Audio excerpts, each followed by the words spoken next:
A tiger for Malgudi translation in Hindi part 1। मुझे इस चिड़ियाघर के फैले हुए विस्तार की कोई जानकारी नहीं है। मुझे तो केवल अपने कोने की जानकारी है और जो कुछ भी मेरे सामने से गुजरता है केवल उसकी ही जानकारी मुझे होती है। जिस दिन मुझे गाड़ी में रखकर अंदर लाया गया था, उस दिन मुझे अंदर प्रवेश देने के लिए मैंने केवल 2 दरवाजों को खुलते हुए देखा था। जब मैं खड़ा हुआ था, तब मुझे सामने कुछ पिंजरों की झलक दिखलाई पड़ी थी और मैंने किसी शेर की भी आवाज को सुना था। जो आदमी मुझे जंगल से लेकर आया था वह अपनी जीप से बाहर निकला और मेरी ओर एक निगाह डालने के बाद बोला, यह बिल्कुल ठीक है। अब जल्दी करो और देखो कि क्या अंत में रखा हुआ पिंजरा तैयार है। इस जानवर को मानव संगति और बहुत कुछ स्वतंत्र घूमने की आदत हो गई है। हमें इसे वहां रखना चाहिए जहां लोग गुजर रहे हों। इसके लिए खुली हवा वाला घेरा भी उपलब्ध कराया जाना चाहिए जिस समय की और जंगली जानवर न घूम रहे हों। इस बात का ध्यान रखना। जिन स्वामी जी को शायद मैं फिर दोबारा नहीं देख पाऊंगा, उनकी कृपा से इन लोगों ने मेरे लिए विशेष ध्यान दिया है। अब चाहे जो कुछ भी हो, यहाँ इस शीतल जमीन पर पड़े हुए मैं अपने पागलपन में ऐसी आशा करता हूँ कि लोगों की इस भीड़ में से अचानक ही मेरे स्वामी जी दिखलाई पड़ जाएं। वे मेरे पिंजरे का दरवाजा खोलें और आदेश दें, बाहर चलो, आओ घूमते हैं। ऐसा मेरा सपना बना रहता है। मैं बारीकी से लोगों के चेहरों को देखता रहता हूँ, परंतु ये सारे चेहरे फीके और नीरस से लगते हैं। कोई भी मेरे स्वामी जी के चेहरे की तरह प्रकाश बिखेरता हुआ सा नहीं लगता है। पिंजरे की छड़ों में से होकर स्त्री, पुरुष और बच्चे ध्यानपूर्वक देखते हैं और कभी कभी जोर से चिल्ला पड़ते हैं, अरे इस बाघ को देखो, कैसा भयंकर जानवर है, और मुझे उत्तेजित करने के लिए बेहुदा सा शोर मचाते हैं। अगर रखवाला न देख रहा हो तो अचानक से एक पत्थर का टुकड़ा फेंक कर मार देते हैं और फिर अगले पिंजरे में रहने वाले के साथ इसी प्रकार से आनंद लेने के लिए आगे बढ़ जाते हैं। तुम शायद यह नहीं समझ पाओगे कि अगले पिंजरे में रहने वाले बाघ से मैं कुछ अलग हूँ, और यह भी नहीं समझ पाओगे कि इस भयानक से दिखने वाले बाहरी स्वरूप के अंदर मेरी भी कोई आत्मा रहती है। मैं सोच सकता हूँ, समझ सकता हूँ, फैसला ले सकता हूँ, याद रख सकता हूँ, और जो कुछ तुम कर लेते हो वह सब कुछ मैं भी कर सकता हूँ, और मैं शायद कुछ अधिक बारीकी से और अधिक समझदारी से कर सकता हूँ। मेरे पास केवल बोलने की स्वाभाविक क्षमता की कमी है। लेकिन अगर तुम मेरे विचारों को पढ़ पाते, तो मैं तुम्हारे यहाँ आने का और मेरे जीवन की कहानी सुनने का स्वागत करता। चाहे जो भी हो, तुम इन लोहे की छड़ों से कम अपना हाथ आगे सरकाते और मुझे स्पर्श करते और मैं तुम्हारा अभिवादन करने के लिए अपने आगे वाले पंजों को फैलाता और वास्तविक रूप से मैं अपने पंजों के नाखूनों को पीछे खींच कर रखता। तुम तो मेरे स्वरूप के द्वारा बहुत ही उत्तेजित हो जाते हो। मेरे नाखूनों वाले पंजे और लंबे तथा नुकीले दांत और चमकती हुई आंखें निस्संदेह रूप से तुम्हें डरा देती हैं। मैं तुम्हें दोष नहीं देता हूँ। मुझे तो पता ही नहीं है कि क्यों उस भगवान ने मुझे ऐसा भयानक स्वरूप देना पसंद किया है। उसी भगवान ने जिसने ऐसे तोता, मोर और हिरन बनाए हैं जो कवियों और चित्रकारों को प्रेरणा देते हैं। मुझसे अपनी दूरी को बनाए रखने के लिए मैं तुम्हारी मजबूरी को समझता हूँ। मैं तो खुद ही जिस समय पानी पीने के लिए झुका हुआ था, उस समय एक शांत तालाब की सतह पर अपने ही प्रतिबिंब को देखकर अचानक से कांप उठा था। ऐसा तब तो न था जब मैं वास्तविक रूप से एक जंगली जानवर था, लेकिन अपने स्वामी जी के प्रभाव में आने के बाद ऐसा हुआ कि मैं यह प्रश्न करना सीख गया था, मैं कौन हूँ? मुझे इस प्रकार से बोलते हुए सुनकर तुम हंसो नहीं। मैं शीघ्र ही तुम्हें अपने स्वामी जी के बारे में बताऊंगा। मैं आनंद और लज्जा की मिलीजुली भावना के साथ अपने उन प्रारंभिक दिनों की याद करता हूँ जब मैं एक गुफा का निवासी था और जंगली पशु था। हाँ, ऐसा अवश्य रहा कि मेरे स्वामी जी इस शब्द को बहुत ही नापसंद करते रहे। मैम्पी पहाड़ियों की श्रृंखला जो दूर तक मैदानी भागों में पहुंचती है, उस पहाड़ी श्रृंखला के दूर एक छोर पर एक छोटी सी नदी के किनारे में अपनी गुफा में रहा करता था। जब पहाड़ियों पर बरसात होती थी तब वह नदी उफन कर गरजते हुए बहती थी, लेकिन सूखे के मौसम में वह पैदल चलने फिरने लायक हो जाती थी। उस नदी के दूसरी ओर दूर दूर तक जंगल पसरा हुआ था। मुझे अपने वे बचपन के दिन याद हैं जब मैं अपनी माँ के द्वारा भोजन प्राप्त करके और उसी की सुरक्षा में उस नदी के बालू भरे किनारे पर और उसकी शीतल धारा में खेलते हुए कुलांचे भरता था। चाहे जो कुछ भी हो, मुझे इसमें कोई संदेह नहीं था कि वह मेरी माँ हमेशा हमेशा के लिए मेरी देखभाल करती रहेगी। यह एक नैसर्गिक भ्रम होता है जिसका प्रभाव सभी प्राणियों पर होता है, जिसमें कि मनुष्य भी शामिल है। अब चाहे जो कुछ भी रहा हो, एक शाम वह अचानक ही मेरी दुनिया से गायब हो गई। मैं भय की जकड़ में आ गया और मैंने अपने आप को गुफा के अंदर छिपा लिया। जब मैं बाहर निकलने का साहस करता तब बड़े बड़े जानवरों के द्वारा मुझे खदेड़ा जाता, नीचे गिरा दिया जाता और मुझ पर चोट की जाती और छोटे जानवरों के द्वारा भी मुझे धमकाया जाता था। मैं भूख से व्यथित होता, बस सिवाय इस बात के कि मैं जब कभी खरगोश, लोमड़ी के बच्चों और गिलहरियों जैसे छोटे मोटे प्राणियों को पकड़ पाता था और किसी प्रकार कठिन परिस्थिति में जीवित बना रहा। मैं केवल जीवित ही नहीं बना रहा लेकिन समय के आगे बढ़ने के साथ साथ मैं अपने आप को जंगल का सबसे बड़ा मालिक समझने लगा था। मैं किसी से भय नहीं खाता था बल्कि दूसरों में भय पैदा कर देता था। यह पूर्ण रूप से जंगलीपन, हिंसा और कमजोर प्राणियों पर बिना सोचे विचारे निर्दयता कर देने का समय था। जो कोई भी मेरे सामने पड़ जाता था वह हर प्राणी कमजोर और दब्बू सिद्ध हो जाता था, लेकिन उसके दब्बूपन को मैं कोई महत्व नहीं देता था। मैं जब चाहता था तब किसी भी मामले में मैं उस पर घातक प्रहार कर देता था और आत्मविश्वास के साथ जंगल के राजा की तरह मैं लंबे लंबे कदमों से इधर उधर घूमता था। प्रसंगवश कहता हूँ कि शेर को किसने जंगल का राजा बना दिया? शायद किसी कथाकार ने ऐसा किया होगा जो उसकी गर्दन के आलीशान बालों और दाढ़ी से बहुत प्रभावित हो गया होगा, ऐसा मैं मानता हूँ। इससे अधिक आलसी प्राणी कभी बना ही नहीं। उसकी अपनी सारी ताकत भोजन के लिए शिकार करने के वास्ते ही संरक्षित रहती है और एक बार शिकार का काम पूरा हो गया तो आगे आने वाले कई दिनों तक के लिए वह लेट जाता है।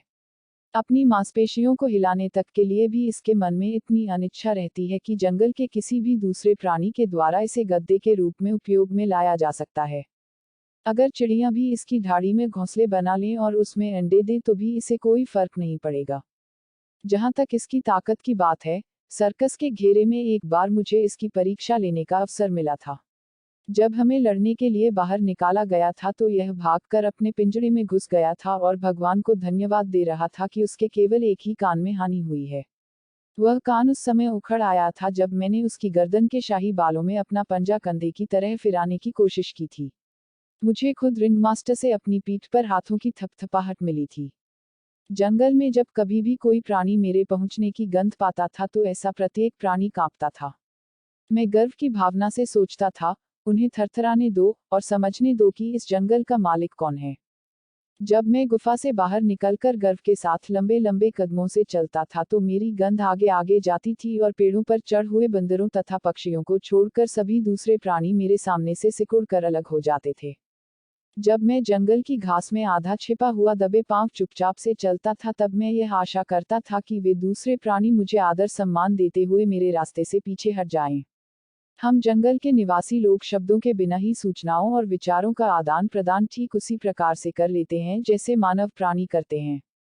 हम ठीक प्रकार से मानव प्राणियों के ही समान एक दूसरे के प्रति सहानुभूति, चेतावनी, अपशब्द, व्यंग्य, अपमान, प्रेम और घृणा की अभिव्यक्ति करने में समर्थ रहते हैं, लेकिन ऐसा केवल तभी करते हैं जब आवश्यकता होती है। ऐसा उन मानव प्राणियों के समान नहीं है जो अपने जागते रहने के पूरे समय में बोलते ही रहते हैं और निद्रा में भी बोलते हैं। जब मैं वहां से गुजरता था तो खरगोश अपने छोटे छोटे कदमों से तेज भागते हुए दूर चले जाते थे, और यदि कोई सियार मेरे रास्ते में आ जाता था तो वह अपने कानों को पीछे की तरफ कर लेता था, अपनी पूंछ को नीचे कर लेता था, विनम्र भाव से अपनी आंखों को मटकाता था और हल्के से चिल्लाकर कहता था, देखो, हमारे मालिक आ रहे हैं, उनका रास्ता साफ कर दो। इस प्रकार से मेरे लिए ध्यान दिया जाना मुझे अच्छा लगता था और मुझे अपनी प्रतिष्ठा की ऊंचाई और अधिक बढ़ते हुए प्रतीत होती थी। कभी कभी संयोग से मुझे अपने ही समाज का कोई ऐसा हठी या उद्दंड सदस्य मिल जाता था जो शायद अपने को बहुत बड़ा समझता हो, और मैं हमेशा ही अपनी आंख के कोने से उसे ध्यानपूर्वक देखता था कि किस प्रकार से वह मुझे न देखने का ढोंग कर रहा है। वह या तो किसी और दिशा की ओर देख रहा होता था या किसी कंटीली झाड़ी में सो रहा होता था जो मेरी पहुंच से बाहर हो। मैं शिष्टाचार की ऐसी कमी की ओर मानसिक रूप से ध्यान देता था, और जब कभी कोई मौका लगता था तब मैं उसे दंडित करने में कभी नहीं चूकता था। अगली बार वहां से गुजरते समय मैं उसे एक खरोंच या एक बार के काटने से अधिक और कुछ नहीं देता होऊंगा, लेकिन उतने को भी ठीक होने में कई दिन लग जाते होंगे और उसकी एक आंख या एक दांत चले जाते होंगे। उसके होठों पर कटे का ऐसा निशान बन जाता होगा जिससे उसके लिए अपना भोजन खाना भी असंभव हो जाता होगा। इस सब को मैं अपने इनाम के रूप में मानता था। जब कभी मैं उस प्राणी को दोबारा देखता था तो तुम्हें पक्का विश्वास हो सकता है कि वह फिर कभी कोई अहंकार या हठधर्मिता नहीं दिखाता था। हमारे जंगल के समुदाय में, हम लोगों में यह समझ बनी हुई थी जो कि बिना कोई प्रश्न उठाए हुए अविवादित रूप से मेरी सर्वश्रेष्ठता की स्वीकृति के बारे में थी। जब मैंने इस बात का जिक्र किया था तो मेरे स्वामी जी ने मुझे समझाकर बताया था विभिन्न स्तरों और विभिन्न मामलों में मनुष्यों में भी यह बात सच होती है। जबकि सारे जीवधारी मुझसे बचते हुए दूर रहते, फिर भी एक ऐसा था जिससे दूर रहने की बड़ी सावधानी मैं रखता था, वह था सही। उससे दूरी बनाए रखना एक शुरुआती अनुभव के बाद हुआ था। एक प्रकार की लापरवाही के कारण एक बार मैंने उसे उछालने की कोशिश की और मेरी नाक, जबड़ों और पंजों पर उसके नुकीले बालों से मुझे ऐसे घाव मिले कि मैं वापस अपनी गुफा की ओर भागा और बेहोश होकर गिर पड़ा।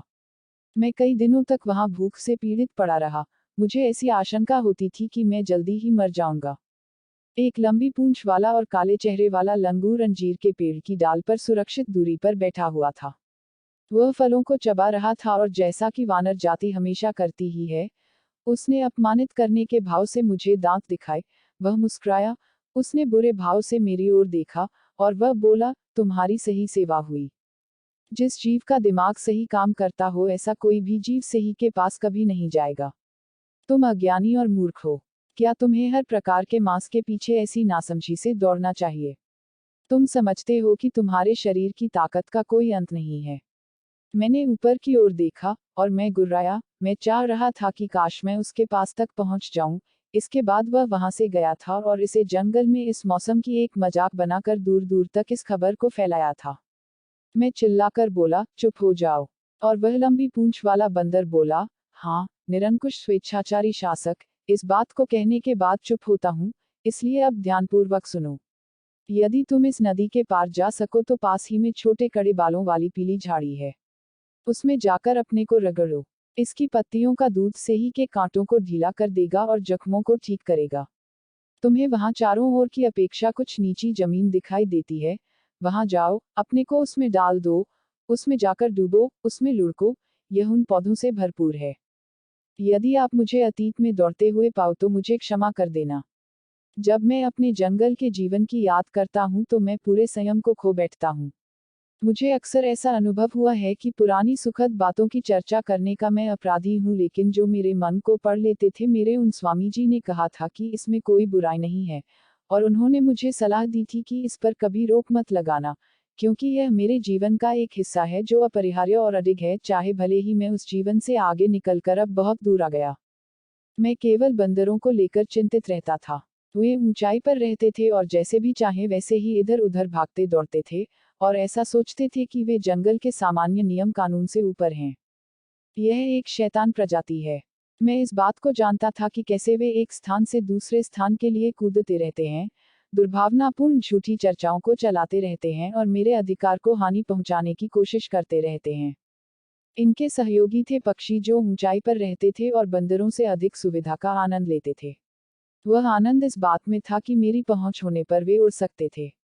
वैसे कभी कभी मेरी तीव्र इच्छा होती रही कि मैं भी चढ़ने में समर्थ हो जाऊं और छोटी छोटी दूरियां ही उड़ने में समर्थ हो जाऊं। फिर मैं घृणा के योग्य इस पूरे खानदान को ही समाप्त कर देता। मैं विशेष रूप से उल्लू के बारे में आलोचना करने की इच्छा करता था। अपनी गोल गोल आंखों के साथ यह बुद्धिमान प्राणी हमेशा अपनी घुमावदार नाक के नीचे की ओर देखता रहता था। यह उन सभी निंदनीय दुष्ट प्राणियों के लिए स्वयं बना हुआ सलाहकार था जो प्राणी चुपचाप रूप से मेरे पतन की चाह रखा करते थे। मैं उन दिनों की कही हुई बातों के आधार पर उन दिनों की अपनी मानसिकता की केवल अभिव्यक्ति कर रहा हूँ।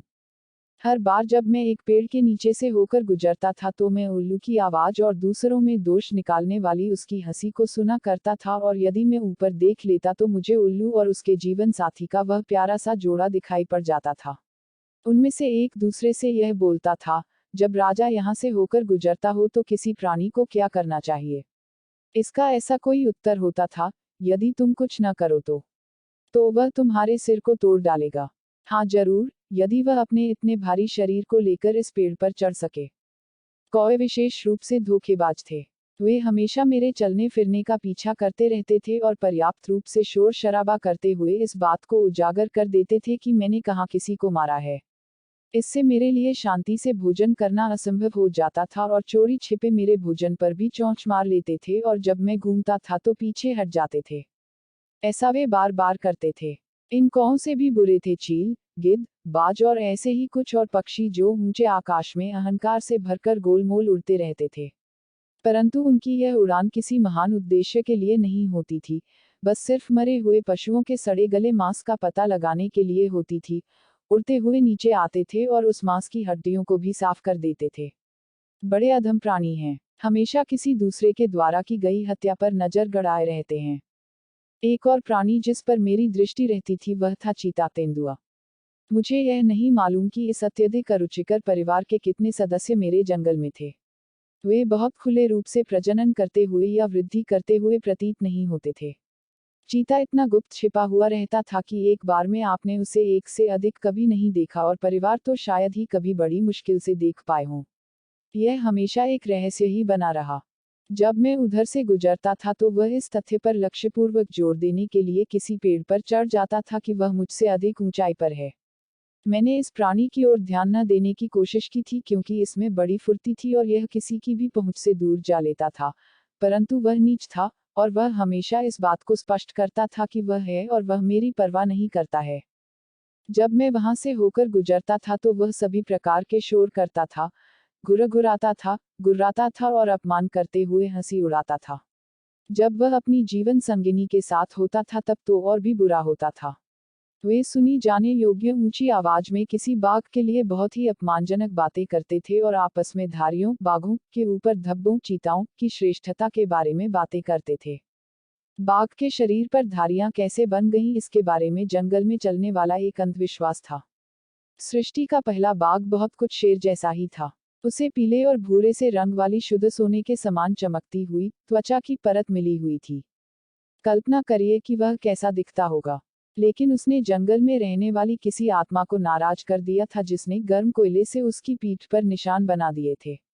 इस प्रकार की कहानी चलती रहती है जिसमें मैं विश्वास नहीं करता था। जो चीता अपने धब्बों के कारण अपने को हीन गिरा हुआ महसूस करता था, ऐसे चीते के समान किसी ईर्ष्यालु प्राणी के द्वारा शुरू की गई वह एक झूठी कहानी थी, लेकिन वह चीता इस झूठी कहानी से अपनी अच्छाई दिखलाता था। जब मैं उधर से गुजरता था तो चीते का जोड़ा इस झूठी कहानी को हर समय गाता रहता था।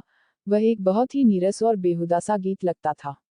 काश अगर मैं देख पाता कि वे कहाँ पर हैं तो मैं उनके इस गीत की समाप्ति ही कर डालता, लेकिन वे अक्सर छिपे ही रहते थे और जब उनकी झलक मिलती थी तो बिजली की चमक के समान वे बहुत तेजी से भाग जाते थे। ऐसे भगोड़ों के सामने मैं मजबूर हो जाता था। इससे जंगल के राजा के रूप में मेरे स्वाभिमान को चोट लगती थी, जबकि सभी दूसरे प्राणी मेरी इस श्रेष्ठता के लिए मेरा सम्मान करते थे, मेरी श्रेष्ठता के लिए झुकते थे और मेरे रास्ते से अलग हट जाते थे। दिन में इसी योजना को बनाने में बिताता था और सोचता रहता था कि कैसे अच्छे से अच्छे तरीके से मैं चीते को नीचा दिखाऊं या फिर कैसे मैं इसका सफाया ही कर दूं। कभी कभी इसका पता लगाने के लिए मैं इसकी मांद की ओर चल पड़ता था। वह कोई गहरी अंदर की ओर घुसी हुई गुफा होती थी। जब मैं उसकी तलाश में जाता था तो उसे लगभग हमेशा ही मेरे आने की भनक लग जाती थी और वह दबे पांव चुपचाप से भाग जाता था और फिर वह किसी ढालू पहाड़ी की ऊंचाई पर जाकर बैठ जाता था, वहां किसी फिसलन भरी चट्टान पर बैठ जाता था और वहां से वह मेरे प्रति तिरस्कार अनादर की भावना से मुझे देखता था, या फिर वह किसी गिलहरी की फुर्ती के साथ किसी बरगद के पेड़ पर चढ़ जाता था। मैंने शीघ्र ही यह एहसास कर लिया था कि मुझे इसके अस्तित्व को सहन करना पड़ेगा और किसी अच्छे अवसर की तलाश में अपना समय बिताना पड़ेगा। यह मेरे लिए एक बड़ी चिंता की बात थी। वह मेरे शिकार को बिगाड़ देता था और डराकर भगा देता था तथा शिकार करने में वह मुझसे आगे रहता था। वह चीता ही मेरी चिंताओं का अंत नहीं था।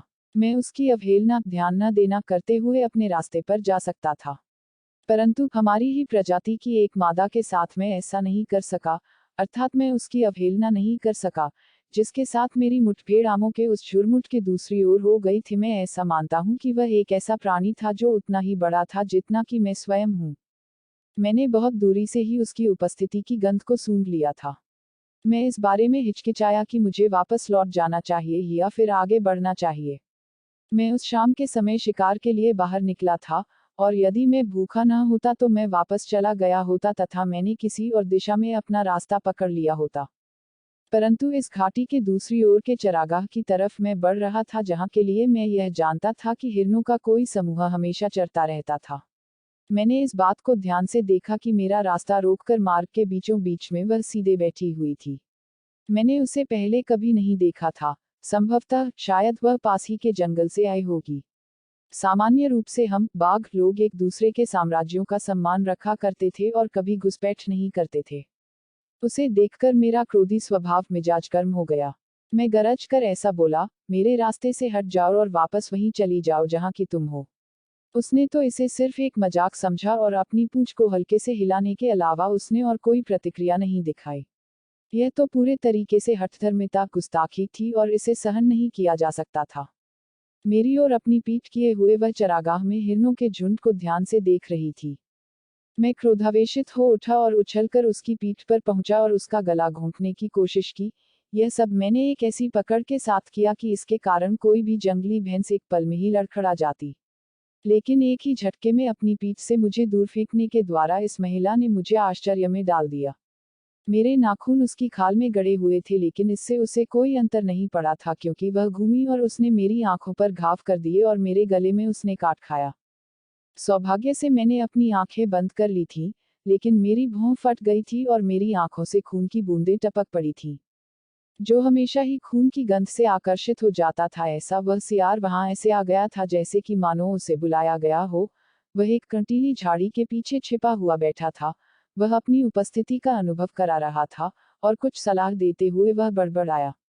उसकी वह बड़बड़ाहट उस बाघिन की गरज में खो गई जिसे वह उस समय निकाल रही थी जब वह हमला करने के लिए वापस लौटी और मुझको टक्कर मारकर मुझे मेरे पैरों से उखाड़ कर दूर फेंक दिया। इतनी मजबूती के साथ मेरी मुठभेड़ किसी से कभी नहीं हुई थी।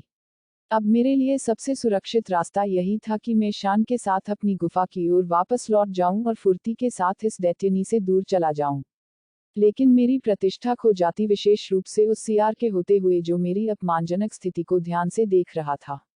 मुझे इससे लड़ना ही होगा, चाहे भले ही इस प्रक्रिया में हम में से एक को मरना पड़े। हम एक दूसरे पर टूट पड़े, खरोंचा, पंजे मारे, गुत्थम गुत्था की, एक दूसरे पर पकड़ की, घाव किए, काटा और एक दूसरे को चीरा, और मैं खड़ा भी हुआ और मैंने अपने पूरे वजन के साथ उसे टक्कर मारी। लेकिन यह एक चट्टान को टक्कर मारने जैसा हो गया, वह कोई सामान्य जानवर नहीं थी। शरीर की सहन करने की सामर्थ्य की एक सीमा होती है, और मैं अब अधिक देर तक खड़ा नहीं रह सकता था। मैं जमीन पर गिर पड़ा, मेरे प्रत्येक रोमकूप से खून बह रहा था। मुझ में भाग जाने की भी शक्ति नहीं रही थी। जिस भाग जाने के बारे में मैं सोच रहा था कि इस नीच सियार के सामने अपनी प्रतिष्ठा बचाने के स्थान पर मुझे पहले ही भाग जाना चाहिए था।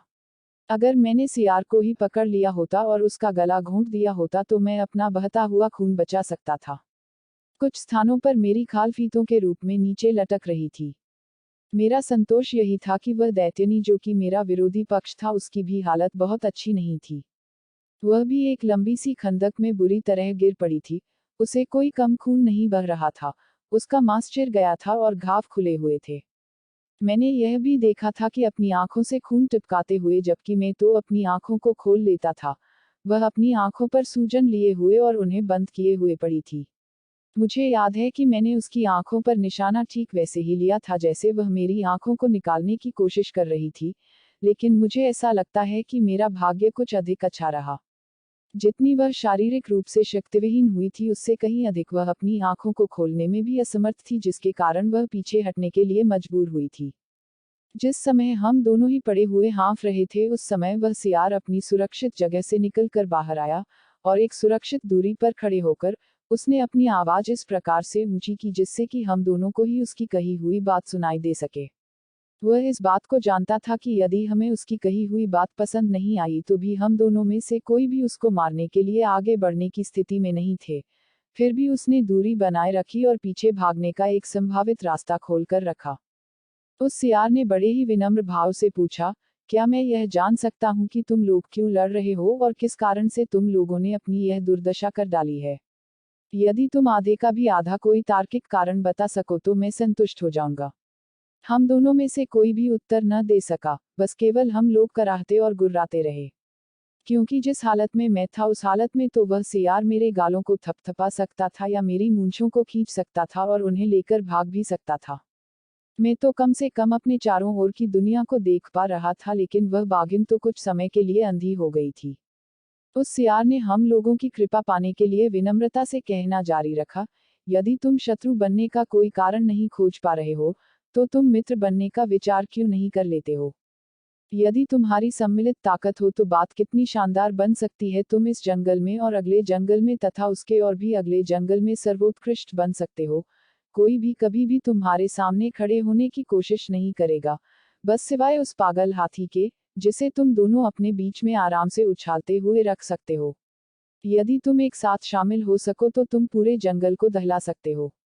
उसके शब्द सहमति योग्य लगे। मुझे अचानक से अपने प्रतिद्वंद्वी के प्रति दया का अनुभव हो आया और मेरा जीवन छोड़ देने के लिए मुझे उसके प्रति कृतज्ञता का भी अनुभव हुआ। मैंने अपने पैरों पर खड़े होने के लिए संघर्ष किया और मेरे इस कार्य का गलत अर्थ समझते हुए वह सियार फुर्ती से पीछे की ओर हटा और मैं कह पाता, तुमने हमें ठीक सलाह दी है। इससे पहले ही वह गायब हो गया। मैं लंगड़ाता हुआ उस बादिन तक बड़ी सावधानी से गया और मैंने अपना पश्चाताप तथा सुधार कर लेने की इच्छा व्यक्त की। वह उठने और मुझे देखने की हालत में नहीं थी। खून के जिन थक्कों ने उसकी आंखों को ढका हुआ था मैंने उन्हें साफ किया और उसके विशाल शरीर के पास बैठ गया। मैं पूरा ध्यान रख रहा था, कोमलता के बहुत से कार्य कर रहा था। अंत में वह अपनी एक आंख को हल्का सा खोलने में समर्थ हो पाए और थोड़ी सी हरकत की और मैं इस डर से भर उठा कि कहीं ऐसा न हो कि यह मुझे तुरंत ही मार डाले। यदि वह ऐसा करने की इच्छुक होती तो वह ऐसा आसानी के साथ कर सकती थी। लेकिन उसके ऊपर भी एक परिवर्तन आ गया था।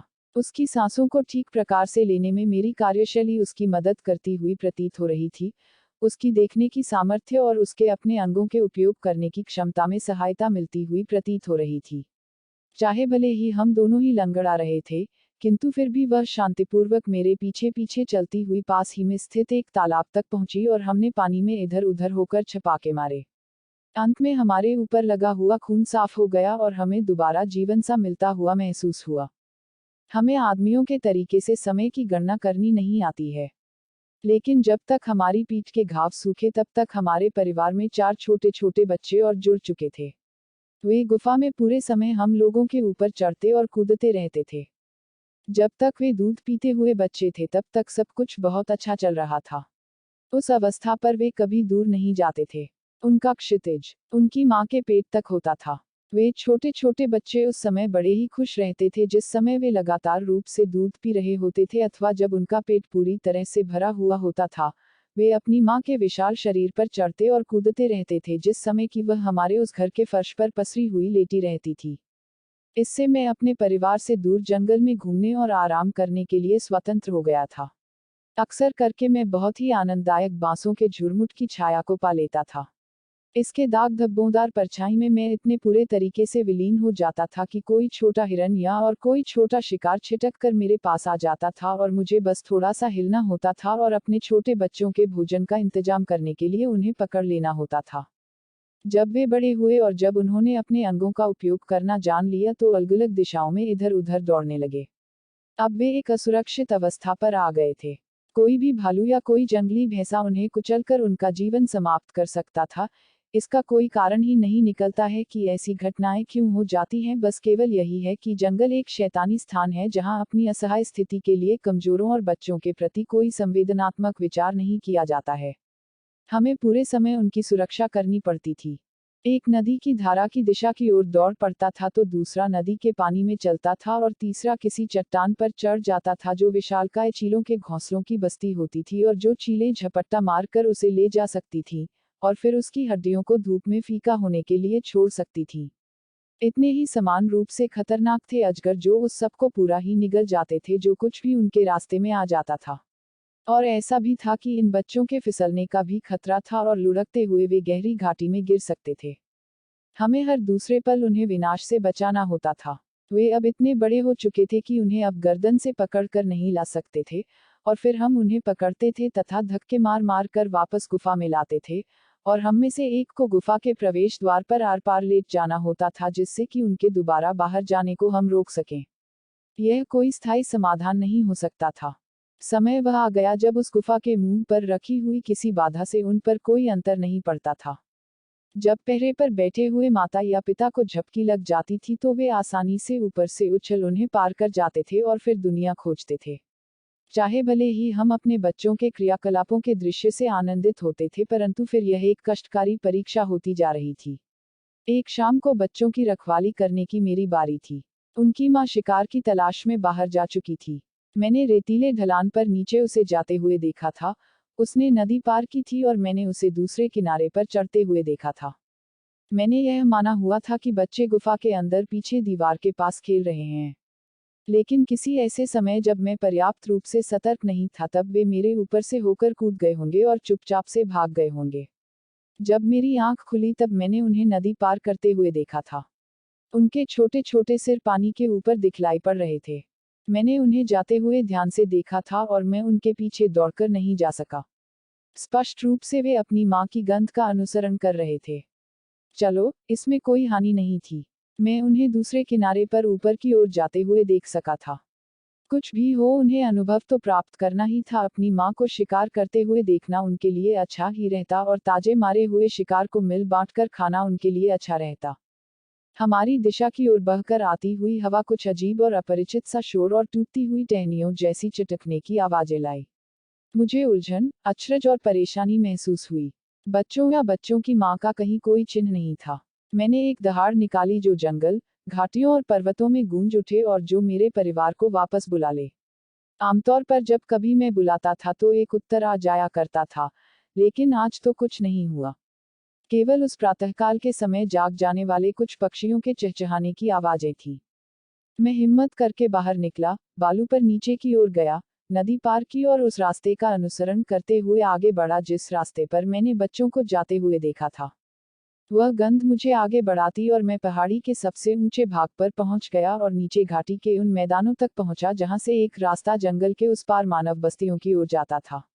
मैं दैख और हताशा की भावना से भरकर चिल्लाया, लेकिन जब मैंने दूर घाटी में नीचे की ओर आते हुए लोगों की एक पंक्ति को देखा तो मैंने बुरे मन से अपने को शांत कर लिया और झुककर बैठ गया।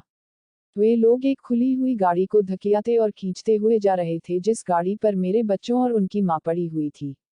वे लोग जोर जोर से गाते और चिल्लाते हुए चले जा रहे थे और उन्होंने मेरे चिल्लाने की आवाज को नहीं सुना था। मैंने अब तक यह सोचा हुआ था कि जंगल का यह हमारा आवास स्थान मानव प्राणियों के प्रवेश के लायक नहीं था और उनकी यहाँ पर पहुंच नहीं हो सकती थी। वास्तव में मैंने इस समय तक ऐसी किसी प्रजाति को देखा ही नहीं था। अब मनुष्यों के पैर अंदर आ चुके थे और हमारी धरती को छू चुके थे और इससे मेरे दिमाग में अजीब आशंकाएं पैदा होती थी। मैंने मौज मस्ती मनाते हुए उन लोगों को अपने रास्ते पर चलते हुए देखा था। वे इतने अधिक नशे में चूर थे कि उनका ध्यान मुझ पर नहीं गया और क्योंकि मैं बड़े बड़े पत्थरों के पीछे छिपा हुआ भी तो बैठा था। जैसे ही उन लोगों का वह जुलूस आगे बढ़ा तो मैं उछलकर अगली चट्टान पर पहुंच गया और चुपचाप से उनका पीछा करता रहा। जैसे ही सूरज ऊपर आया वैसे ही मेरी आंखें चौंधिया गईं और वह जुलूस हवा की पतली परतों में विलीन हो गया। मैं ऊपर की ओर से लटकती हुई एक चट्टान की छाया में पहुंच गया और वहीं पर रुका रहा। शाम का अंधेरा होने के समय तक मैं सोया। मैं उठा और उस दिशा में चल पड़ा जिधर वह जुलूस गया था। मैंने इस बात का ध्यान रखा कि मैं जंगल के किसी दूसरे प्राणी की निगाह में न आऊं, विशेष रूप से उल्लू या सियार की निगाह न पड़े जो हमेशा मेरी गतिविधियों पर नजर बनाए रखते थे। मैं उन पेड़ों से दूर होकर ही चला जिनकी शाखाओं पर आमतौर पर उल्लू बैठा करता था और उन झाड़ियों से भी दूर रहा जहां सियार दबे पांव घूमता फिरता रहता था। मैं पहाड़ी की सुरक्षित ऊंचाई पर चट्टानों के किनारे किनारे चलता रहा। जब मैं किसी गांव में पहुंचा तो मैंने देखा कि वहां के ज्यादातर निवासी सो गए थे। बिना कोई शोर किए हुए मैं आगे बढ़ा और एक कुएं के पास तब तक के लिए बैठ गया जब तक कि हर चीज शांत न हो गई। जिस गाड़ी में मेरे बच्चों और उनकी मां को डाला हुआ था वह गाड़ी उस गांव की गली में एक और खड़ी हुई थी।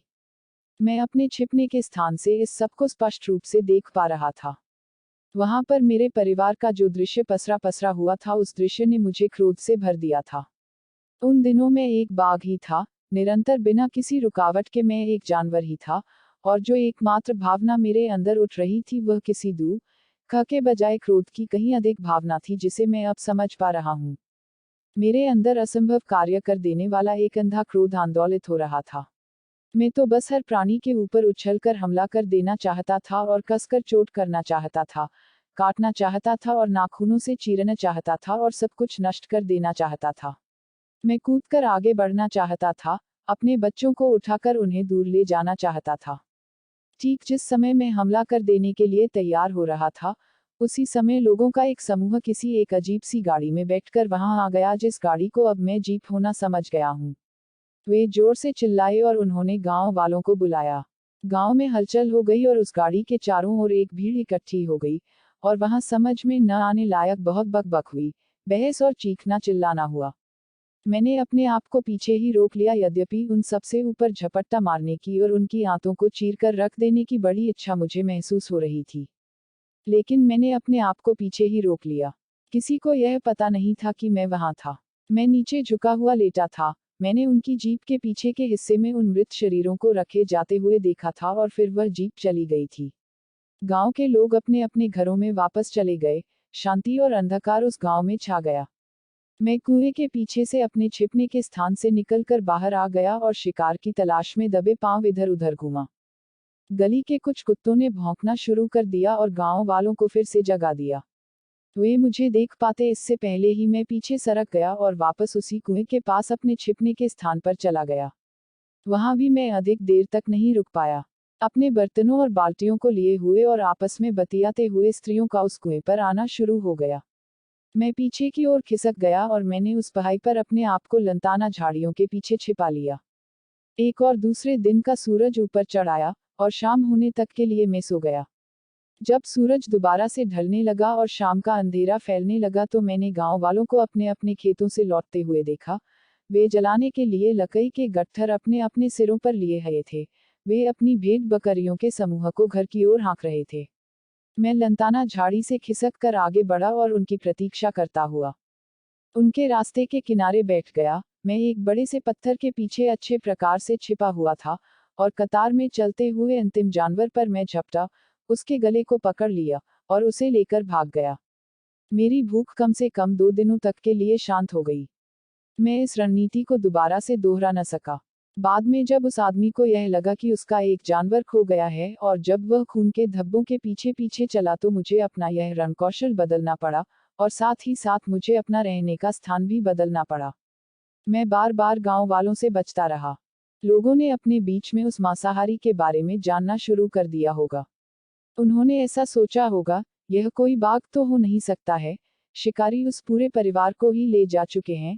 इस समय तक वे उस बड़े जानवर की खाल को बेच चुके होंगे और छोटे बच्चों की खाल में कुछ भरकर उन्हें जीवित सा दिखने वाला बना लिया होगा जो उनके लिए विजय उपहार के रूप में होगा। लेकिन वह तो एक बाघिन थी, उन बच्चों का पिता तो अभी भी पकड़ से दूर आजाद घूम रहा होगा। अरे नहीं, किसी स्थानीय पशु विशेषज्ञ ने समझा कर बताया होगा। आप लोगों को समझना चाहिए कि नर बाघ परिवार के साथ नहीं रहते हैं। हो सकता है कि यह किसी दूसरे जंगल से आया हुआ बाघ हो। बंदरों तथा दूसरे प्राणियों की तरह बाघ परिवार से बंधे हुए नहीं होते हैं। बंदर तो कुछ अधिक विकसित समूह के जानवर होते हैं। मानव प्राणियों के अपने ही विचार होते हैं और हमारे बारे में उनको बातें करते हुए सुनना हमेशा ही मनोरंजक रहता है। ऐसी लोगों की अज्ञानता और उनका आत्मविश्वास है। कुछ ही देर में उन्होंने यह कहते हुए निष्कर्ष निकाल लिया होगा, यह बाघ तो बिल्कुल नहीं हो सकता है, बल्कि कोई चीता होगा, या फिर लकड़बग्घा भी हो सकता है जो चोरी करता है और हमला करता है। बाघ तो भेड़ से संतुष्ट ही नहीं होगा, बल्कि वह तो हमेशा ही कुछ अधिक बड़े जानवरों पर हमला करता है। आजकल मैं पशुओं के झुंड में से किसी छोटे जानवर को चुन लेता था, क्योंकि इसमें मैं कुछ भी छोड़े बिना अपना काम चला सकता था और पूरा का पूरा ही ताज़ा खा सकता था। बड़े जानवर के साथ यह होता था कि दूसरी बार के भोजन के लिए मुझे उस मारे हुए पशु को रखना पड़ता था, और इस प्रकार से मेरी उपस्थिति का हमेशा ही पता चल जाता था, क्योंकि इससे वे अभागे जानवर हमेशा ही आकर्षित रहते थे जो बचे हुए मांस के टुकड़ों को खाने के लिए चुपचाप से मेरे पीछे लगे रहते थे। मैं अपना रहने का ठिकाना लगातार रूप से बदलता रहता था। पर्वत श्रृंखलाओं के किनारे किनारे घूमना कुछ अधिक सुरक्षित और लाभदायक भी था। इससे मुझे छा जाने के लिए एक बहुत बड़ा क्षेत्र मिल जाता था। मैं एक स्थान से दूसरे स्थान तक घूमता था और मैंने यह पाया था कि पर्वत श्रृंखला के नीचे घाटियों और मैदानों में मानव बस्तियां थीं, जिन बस्तियों की ओर शाम के समय मवेशियों को हाँककर वापस ले जाया जाता था। मैं अपने खास तरीकों को हर जगह दोहरा सकता था।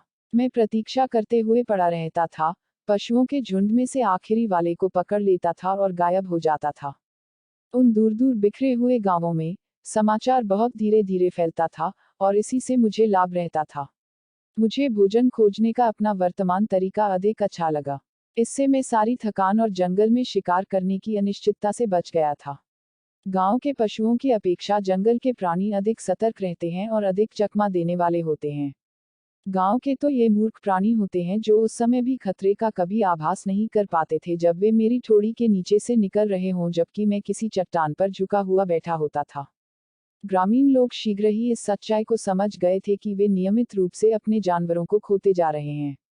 कुछ लोगों ने सोचा कि आसपास कोई दुष्ट आत्मा है और वे लोग अपने अपने गांवों में उसके क्रोध को शांत करने के लिए धार्मिक अनुष्ठान करने की तैयारी कर रहे थे। उन्होंने इस बात पर भी ध्यान दिया कि अपने पशु समूहों को उस समय घर वापस हाँक लाते थे जिसे समय सूर्य की रोशनी बनी रहती थी और उन पशुओं की रखवाली के लिए और अधिक आदमी लगा दिए थे। इसका मेरे ऊपर प्रतिकूल रूप से असर पड़ा, लेकिन यह थोड़े समय के लिए ही था। जिस समय लोग अपने अपने दीपकों को बुझा देते थे और दिन निकलने तक के लिए विश्राम करने के लिए जाते थे तब रात के समय में मैं गांवों के आसपास घूमकर शिकार का पता लगाने लगा था। एक बार किसी गांव की गली की ओर से आती हुई एक खाई के किनारे किनारे में बड़े हल्के पैरों से आगे बढ़ता हुआ चला। हड़बड़ाकर भागते हुए कुछ बड़े बड़े देशी चूहों के अलावा वहां और कोई हलचल नहीं हुई। गली की धूल में गोल गोल करके बैठे हुए वनसनकरी कुत्ते चौकन्ना नहीं हुए। मैं इतने शांत तरीके से आगे बढ़ता जाता था, नहीं तो वे ऊंची ऊंची आवाजों में हूंकना शुरू कर देते और सारा गांव मुझ पर टूट पड़ता। गांव के बीच में मैंने बांस और सभी प्रकार की झाड़ियों तथा कंटीली लकड़ियों से घिरे हुए एक बाड़े को देखा जिसमें इसी प्रकार का एक छोटा सा दरवाजा भी था। इस घेर के अंदर बंद मूर्ख भेड़ों के द्वारा धक्का मारकर इस दरवाजे को खोला नहीं जा सकता था, लेकिन मैं बिना किसी प्रयास के इसी में से होकर अंदर घुस गया। मैंने पास में पड़ने वाली भेड़ को पकड़ लिया, लेकिन मैं मुड़ता और बाहर निकलता उससे पहले ही जिस भेड़ के बच्चे को मैंने पकड़ा था उसके चिल्लाने की आवाज से उस पूरे झुंड ने भयभीत होकर भय मैं करना चिल्लाना और हूंकना शुरू कर दिया।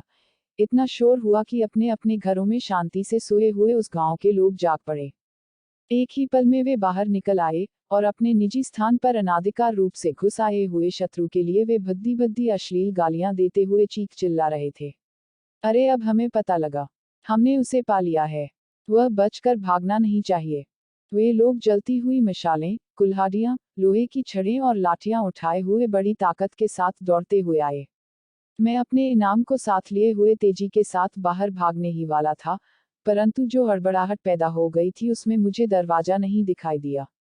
मैंने मानव प्राणियों को ऐसी चिल्लाहट के पागलपन में कभी नहीं देखा था। मुझे इस बात की कभी जानकारी ही नहीं थी कि मनुष्य इस प्रकार से शैतानों जैसे हो सकते थे।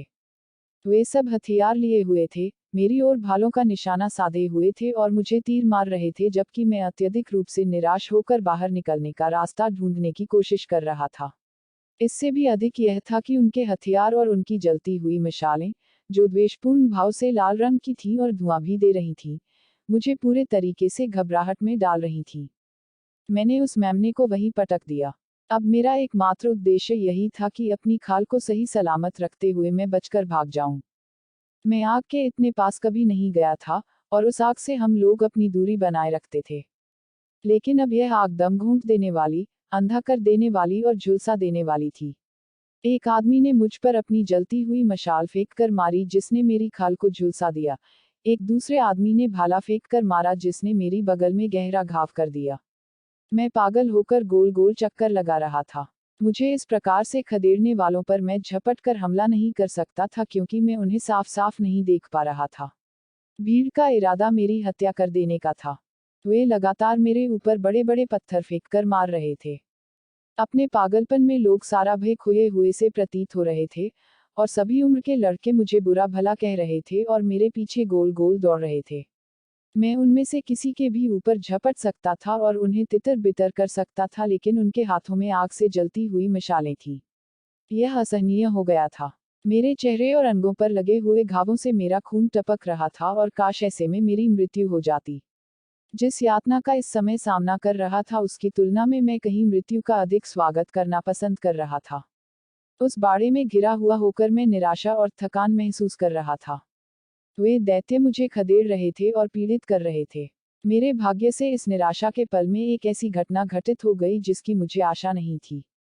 एक लड़का बांस के डंडे के छोर पर लगी हुई मशाल लेकर उछल कूद मचा रहा था और उससे मुझे खींचने की कोशिश कर रहा था। वह उस ज्वाला को बाढ़ के बहुत पास पकड़े हुए था जिससे उसमें आग लग गई। अब उनका ध्यान अपनी भेड़ों को बचाने की ओर घूम गया। उन्होंने उस बाड़े को ध्वस्त कर दिया और बाहर निकलने का एक रास्ता खोल दिया। मैं की आवाज करती हुई भीड़ों के बीच में फंसकर मैं भागकर बाहर आ गया और उस रात में बचकर भाग गया। जो तीर मेरे लिए चलाए जा रहे थे वे तीर भेड़ों को लग रहे थे। पीछे की ओर देखते हुए, मुझे ऐसा लग रहा है कि गांवों पर हमला करने के इस आसान मार्ग को मुझे नहीं चुनना चाहिए था। मानव समाज में कदम रखना एक विचारहीन कार्य था। ऐसा आलीशान जीवन जैसे कि ईमानदारी से भरा हुआ कोई बाघ देवता अपनी गुफा के अंदर आ रहा है और बाहर जा रहा है, वह खा रहा है और सो रहा है, जो कुछ चाहता है उसे छोड़कर और कोई काम नहीं कर रहा है, जंगल का स्वामी बना हुआ है, जिसके सामने गिलहरी से लेकर भालू तक सभी दूसरे प्राणी भय से कांपते हैं। अपने शेष बचे हुए ऐसे आलीशान जीवन के बजाय मैंने अपने आप को आखिरकार गुलामी में डाल दिया था।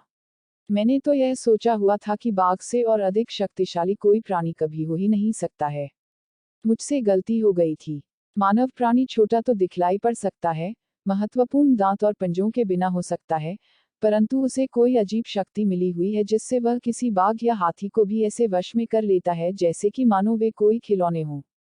उस गांव पर हुए मेरे हमले के बाद लोगों ने वहां पर अपने पशुओं की केवल और अच्छे तरीके से रखवाली करना ही शुरू नहीं किया, बल्कि वे सहायता प्राप्त करने के लिए अधिकारियों के पास भी पहुंचे।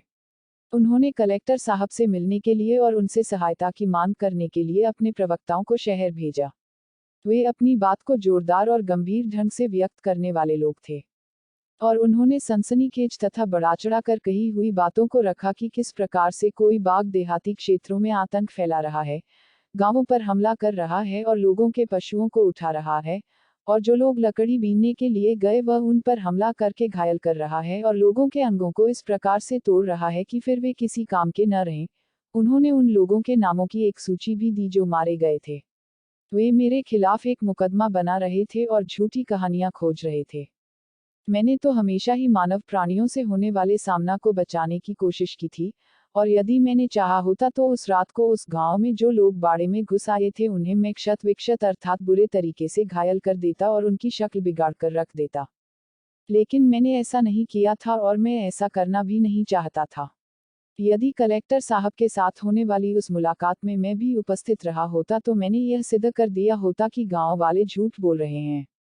लेकिन मुझे इस सब के बारे में अपने जीवन में बाद में ही पता लगा था। वह कलेक्टर इस प्रकार के प्रतिनिधित्वों का आदी हो चुका था। वह केवल इतना बोला, मैं तुम्हारे मामले में जांच पड़ताल करूंगा। मैं कोई वायदा नहीं कर सकता हूं, तुम्हें यह कैसे मालूम है कि आसपास कोई बाघ है? हमने इसको देखा था। तुम में से कितनों ने इसको देखा था? हम सब ने। वह प्रतिनिधिमंडल बोला। तुम्हारे गांव में कितने लोग रहते हैं? वे भय और चिंता की भावना से भरकर एक दूसरे की ओर देखने लगे क्योंकि संख्या उनकी जानकारी में नहीं थी। 100 से कुछ ज्यादा होंगे, श्रीमान जी, किसी बड़े बुजुर्ग ने साहस करके कहा। क्या सभी 100 लोगों ने बाघ को देखा है? ऐसा कलेक्टर साहब ने पूछा। हाँ, सभी एक साथ बोल पड़े। कलेक्टर ने अपनी निगाह किसी एक के ऊपर अपने मनमाने ढंग से लगाई और उससे पूछा, बाघ कितना बड़ा था? उस आदमी ने 1 मिनट के लिए आंखें मिचमिचाई और फिर उसने कोई आकार बताने के लिए अपने हाथों से संकेत किया, जिस पर एक दूसरे आदमी ने अपने आप को धक्का देकर आगे किया और बोला, इसका कहना गलत है। बाघ इतना बड़ा था। एक गर्मागर्म बहस शुरू हो गई, बहुत से पक्ष में और बहुत से विपक्ष में हो गए। अंत में कलेक्टर ने कहा, चुप हो जाओ, क्या तुम दोनों लोग एक ही बाघ के बारे में बोल रहे हो या दो अलग अलग बाघों के बारे में बोल रहे हो? क्या एक बाघ था, 2 थे या 3 थे? किसी ने कहा, कुल मिलाकर 5 थे, श्रीमान जी। 4 बच्चे थे और एक बाघिन थी, उनको गोली मारी गई थी।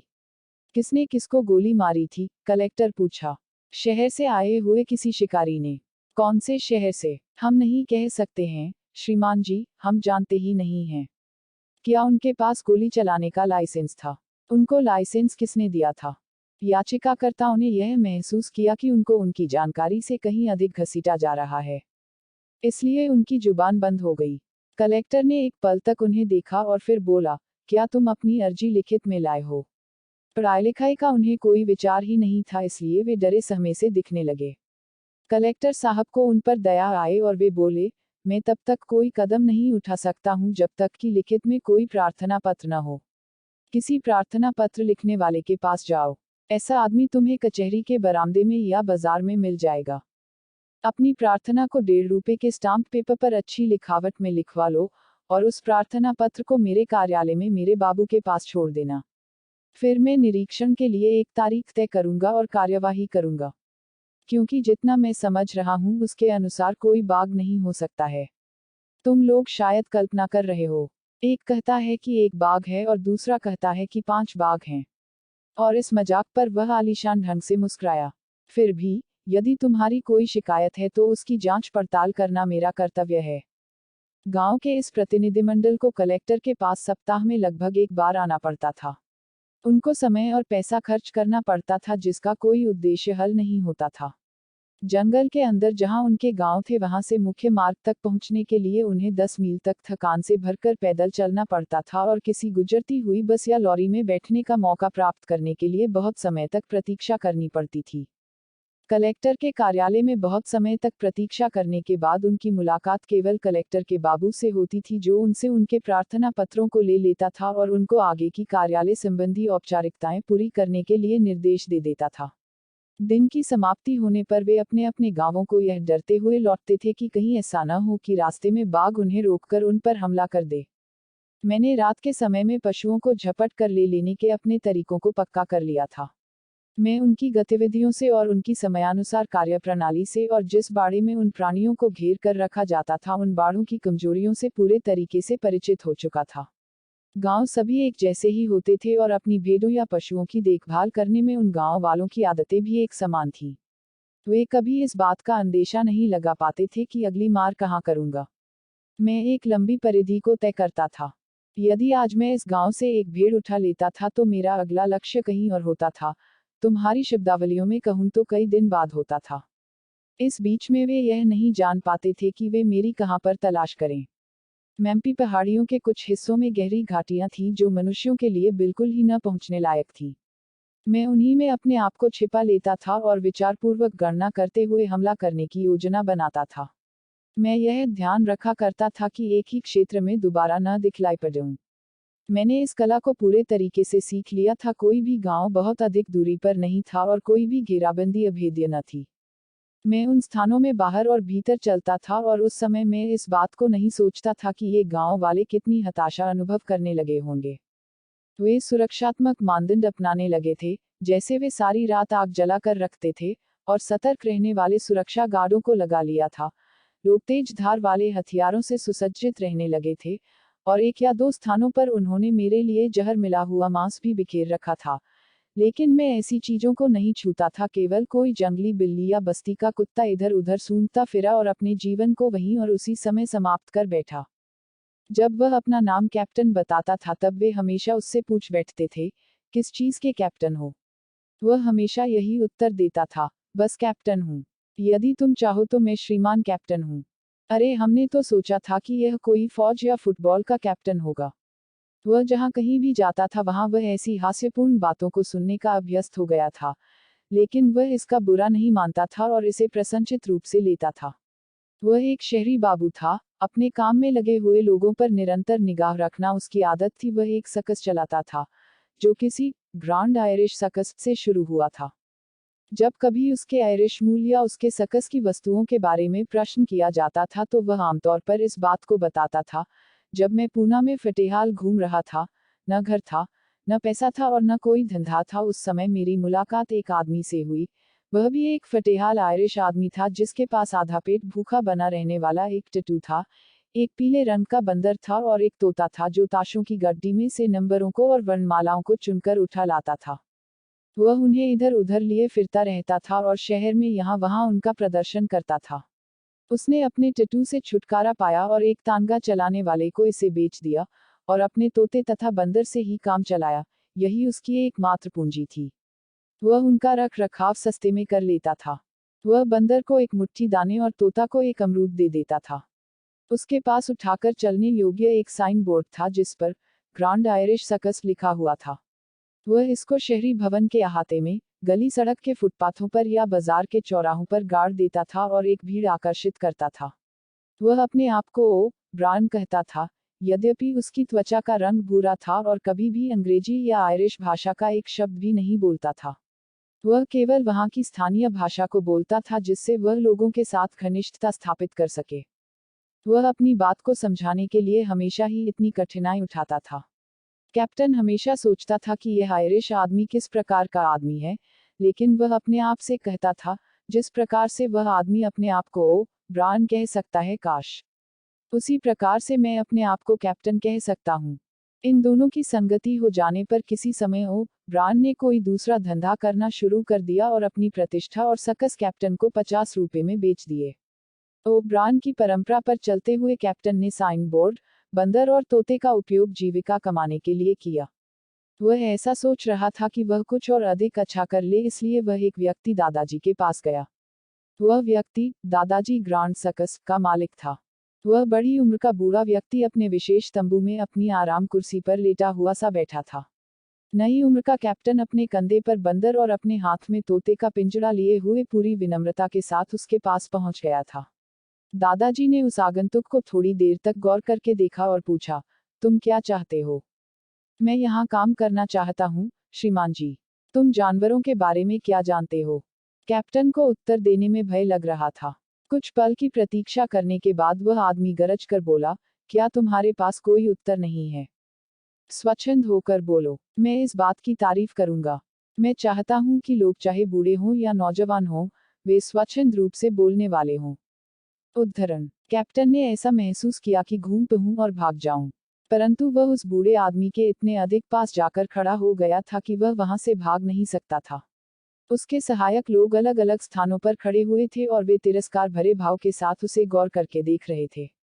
अपने बचपन के दिनों में आबू लेन में रहते हुए वह एकमात्र जानवर जिसे कैप्टन ने जाना था वह थी गली की एक बिल्ली और उसके साथी।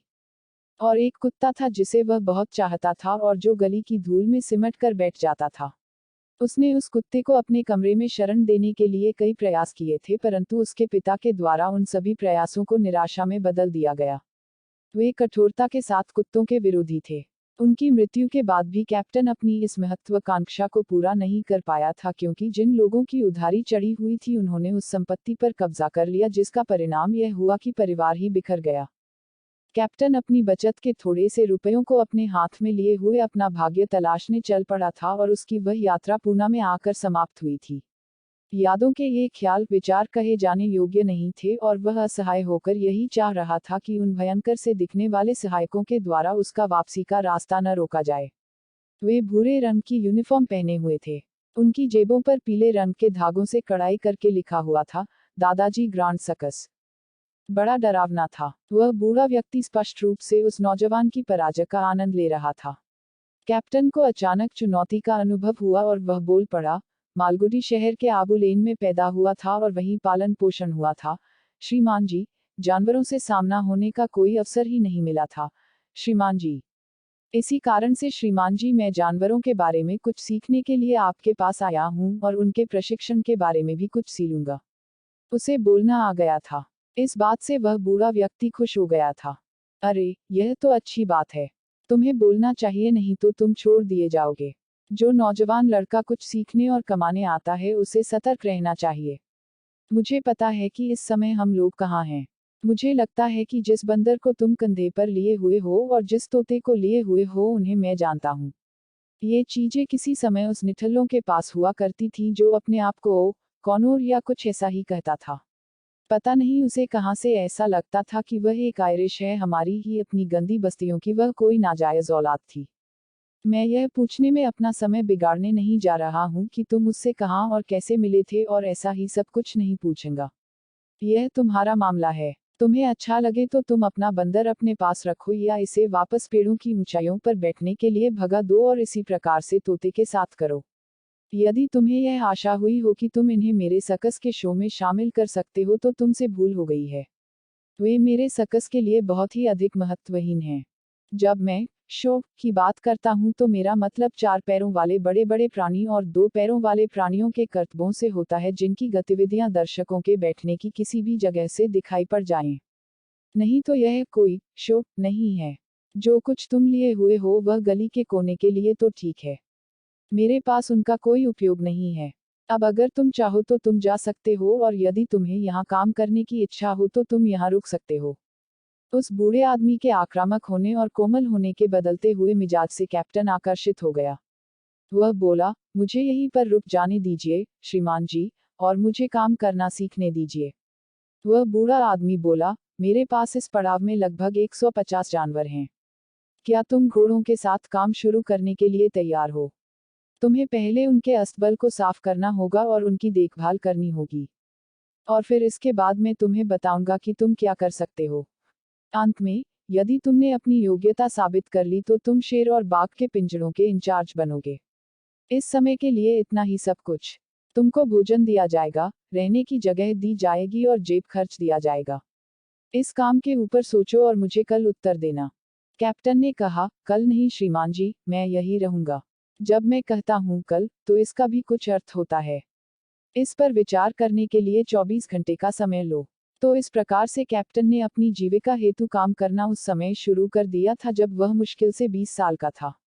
दादाजी जानवरों का प्रशिक्षण और अपने व्यापार संबंधी तौर तरीकों का अपना सारा ज्ञान और सारी कार्यकुशलता उसे निरंतर रूप से देते रहते थे। दादाजी अक्सर अपना यह सिद्धांत समझाते थे, जंगली जानवर जैसी कोई चीज नहीं होती है। यदि तुम सही तरीका अपनाओ तो किसी भी चार पैर वाले प्राणी को शिक्षित किया जा सकता है।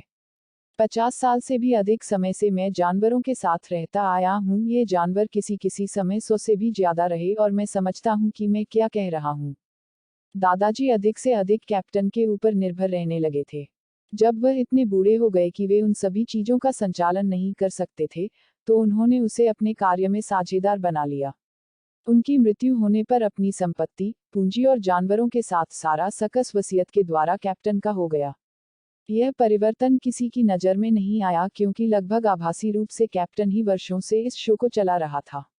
वह केवल एक निर्धारित समय के बाद नियमित रूप से दादाजी के पास पहुंचकर उनको सारी सूचनाएं दे देता था जबकि अपने तंबू में वह आराम कर रहा होता था। दादाजी की मृत्यु के बाद कैप्टन अपने सकस के स्थान को बदलकर मालगुडी ले गया। यह एक बड़ा कारोबार था। उसने पूना की जमीन को बेच दिया और उस जमीन के खरीदार से यह अनुमति ले ली कि जब तक वह अपने व्यवसाय को मालगुडी ले जाने में समर्थ हो तब तक उसके जानवर वहीं बने रहे। समतल चौराहे के दूसरी ओर पड़ी हुई बंजर भूमि के लिए समझौता करने लायक उसके पास पर्याप्त पैसा था। 3 महीने के समय में उस जमीन का स्वरूप बदल गया और बड़े बड़े अक्षरों में लिखा हुआ साइन बोर्ड, ग्रांड मालगुडी सकस, दिखलाई देने लगा। शुरू में उसका इरादा यह था कि वह इसका नाम उस आयरिशमैन के नाम पर या फिर दादाजी के नाम पर रखे, लेकिन नगरपालिका के अध्यक्ष ने और सदस्य लोगों ने अपनी अनिच्छा दिखाई। अंत में उसने उन लोगों को यह विश्वास दिलाया कि वह इसका नाम ग्रांड मालगुडी सकस रखने के द्वारा मालगुडी का नाम विश्व के मानचित्र पर ला रहा है। यह काम मैं यह दिखाने के लिए कर रहा हूँ कि मैं यहीं का पैदाइशी हूँ। यद्यपि मुझे यह बात स्वीकार कर लेनी चाहिए कि शुरू में मैंने यही सोचा था कि मेरे ऊपर उपकार करने वालों का ही नाम मैं लगातार बनाए रखूंगा। इसके बाद मालगुडी सैकड़ों जानवरों, बीसियों कलाबाजों और सभी प्रकार के करतब दिखाने वाले लोगों का घर हो जाएगा। आपको इस पर गर्व होगा। उसकी बातें मन को लुभाने वाली थीं। सभी प्रकार के लेन देन और अनुकूल व्यवहार के रास्तों को सुगम बनाने के लिए उसने उदारतापूर्वक धन खर्च किया और थोड़े से ही दिनों में मालगुडी अपने पहाड़ों और नदी के बजाय अपने सकस के लिए अधिक प्रसिद्ध हो गया और कैप्टन को एक अद्भुत मानव के रूप में देखा जाने लगा जिसने शहर का स्वरूप बदल दिया था। यह कठोर परिश्रम का परिणाम था कि कैप्टन सुबह 5 बजे उठ जाता था और निरीक्षण दौरे पर चला जाता था। हाथी, ऊंट और जिराफ कैंप के पूर्वी छोर पर थे। वह अपने मुख्य कार्य प्रबंधक आनंद के साथ सबसे पहले वहां जाता था। आनंद उसके पूना वाले दिनों से ही उसके साथ था। वह दादाजी के आदेश को ध्यान में रखते हुए एक और ऊंटों से शुरू कर देता था। तुम्हें प्रत्येक जानवर की दशा को ध्यान से देखना होगा और यह उम्मीद लगानी होगी कि यह कब तक काम करेगा और अगर कोई मर जाता है तो तुरंत उसके स्थान पर दूसरा लाना होता है। अगर तुम्हें जनता के सामने शर्मिंदगी का सामना नहीं करना है तो इनके स्रोतों पर निगाह रखो। किसी एक जानवर के कारण शो नहीं रुकता है। वह सुबह 5 बजे जानवरों के खड़े होने की मुद्रा और उनकी मानसिक स्थिति को ध्यान में रखते हुए उनके स्वास्थ्य और उनकी खैरियत को समझ लेता था। उसके सोचने के अनुसार अगर जानवर अच्छे स्वास्थ्य में है तो वे इस समय अपने सबसे अच्छे स्वरूप में होते हैं।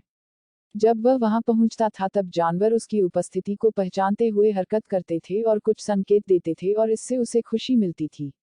वह उन जानवरों की खैरियत को परखता हुआ एक एक जानवर को देखता हुआ आगे बढ़ता जाता था। यदि कोई जानवर बीमार होता था तो वह आनंद को भेजता था कि तुरंत पशु डॉक्टर को जगा कर लाओ। ऊंटों से होकर चलता हुआ वह हाथियों की ओर, घोड़ों की ओर तथा अंत में वह छोटे प्राणियों की ओर जाता था, और जब तक वह अपने कार्यालय पर पहुंचता था तब तक वह प्रत्येक प्राणी की दशा को अपने नियंत्रण में समझ लेता था। वह अपनी डेस्क पर बैठ जाता था और अपने निरीक्षण की बातों को लिख लेता तथा सुझावों को लिख लेता था, या फिर पिंजरों या उसके आसपास के स्थानों की स्वच्छता की स्थिति की समालोचना करता था और गलती करने वाले कर्मचारियों पर सजा तय करता था। जब वह उस मेज पर अपने कार्य को समाप्त कर लेता था तब उसकी पत्नी नाश्ते के लिए घंटी बजाती थी। नेवले से लेकर हाथी तक करतब दिखाने वाले हमारे सभी जानवर बहुत ही अच्छी हालत में हैं, नाश्ते के समय उसने गर्व से कहा। हाँ, उसकी पत्नी बोली, तुम्हारे परिवार के लोगों की अपेक्षा उनकी देखभाल भी अच्छे तरीके से होती, तुम्हें कुछ बुरा ही बोलना है, नहीं तो तुम्हें कभी खुशी नहीं मिलती। तुम्हारे प्यारे जानवर भी ऐसा ही कुछ बोल सकते थे यदि उन्हें बोलना आता होता। असलियत में तुम क्या बड़बड़ाती रहती हो, मैं कभी नहीं समझ पाता हूँ। तुमने कहा था कि लड़कों को लवडेला स्कूल में भेजना है, वह मैंने अपने विचारों को पेट में रखते हुए इतने महंगे खर्च पर कर दिया। अच्छा भी रहा, नहीं तो तुम्हें उन्हें भी शेर पालने वाला बना देते। मुझे यह नहीं मालूम कि तुम ऐसी बातें क्यों कहती हो। तुम अच्छे तरीके से जानती हो कि पैसा कहाँ से आता है, और इतना अधिक पैसा जिसकी तुम्हें और मद्रास में रहने वाले नफरत के काबिल तुम्हारे परिवार को जरूरत रहती है। वे सब दूसरे के ऊपर आश्रित रहने वाले लोग हैं। उनमें से कोई भी कुछ भी नहीं करेगा सिवाय बैठे रहने के और हर महीने मेरे चेक का इंतजार करने के। यदि तुम उनका गुजारा चलते हुए देखना चाहती हो तो तुम अपने भाइयों में से किसी एक से ऐसा क्यों नहीं कहती हो कि वह आ जाए और कम से कम मेरे पत्रों को ही टाइप किया करे। क्या इतना पर्याप्त नहीं है कि मैं तुम्हारी गुलामी करती हूँ? इस पूरे नफरत के लायक परिवार को तुम अपने इशारों पर चलाना चाहते हो। मेरी दोस्त, मैं हर चीज से ऊब चुकी हूँ। जैसे ही तुम्हें ऐसा कोई मिल जाए जो इस तुम्हारी झूले वाली टीम का नेतृत्व कर ले, वैसे ही मैं अवकाश ले लूंगी और वापस मद्रास चली जाऊंगी। मैं उछल कूद करने से, झूलने से और निरंतर रूप से तंबू में रहने से तंग आ चुकी हूँ। जब वह बहुत ही ज्यादा कष्टकारी हो जाती तब कैप्टन अचानक से टेबल से उठकर चला जाता था। जब वह उसको ऐसे उठते हुए देखती थी तो उसे बेचैनी महसूस होती और वह ऐसे बोलती थी जैसे कि मानो कुछ न हुआ हो।